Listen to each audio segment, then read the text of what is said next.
To meet the global target of net zero carbon emissions by 2050, the transport sector has primarily relied on battery electric vehicles to drive decarbonization. But batteries have structural limits. High-weight commercial shipping, long-distance travel, and regions lacking robust electrical infrastructure suggest that a single technology approach cannot solve every mobility challenge. Relying exclusively on batteries creates intense demand for raw materials and places high loads on the grid during peak times. Engineering a system with multiple energy sources increases resilience. Diversifying the drivetrain portfolio reduces vulnerability to supply chain shocks or grid instability. BMW and Toyota have adopted a strategy they call technology openness. They argue that reaching carbon neutrality requires a multi-pathway approach rather than a commitment to one specific hardware solution. For these manufacturers, the goal is to establish a second electric pillar alongside batteries, a role they believe is uniquely suited for hydrogen fuel cells. A fuel cell electric vehicle creates its own power on board. It combines stored hydrogen with oxygen from the outside air to generate electricity, with the only tailpipe emission being pure water. This provides two distinct advantages.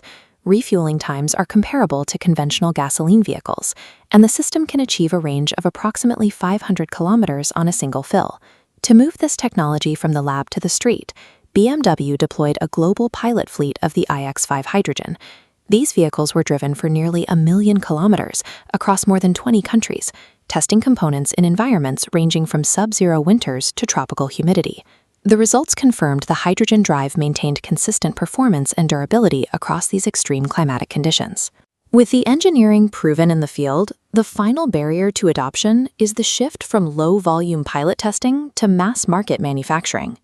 BMW and Toyota have signed a strategic agreement to co-develop a third-generation fuel cell system, aiming to bring costs down through shared engineering. The two companies have collaborated on environmental technology for over a decade, and this partnership marks an expansion of that work into series-produced vehicles. This 2025 report highlights the third-generation system. Increased power density reduced the system's size by 25%. Sharing the development process creates the economies of scale needed to lower the high costs of fuel cell components. The first series-produced vehicles using this joint technology are scheduled for launch in 2028, signaling the move from experimental prototypes to commercial availability.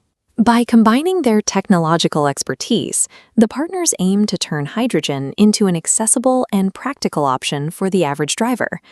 However, a vehicle is only useful if it can be refueled. The industry currently faces a deadlock.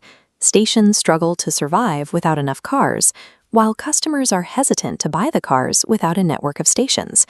In early adopter regions like California, this has already caused friction. High fuel prices and a sparse refueling network led to the first year-over-year decline in hydrogen vehicle use in 2025.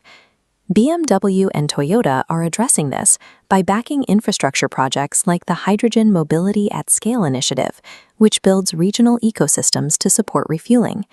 This German National Hydrogen Strategy diagram shows the mix of policy and funding instruments required to build domestic production. Establishing these demand clusters early is the only way to stabilize supply chains and drive down retail hydrogen costs for consumers.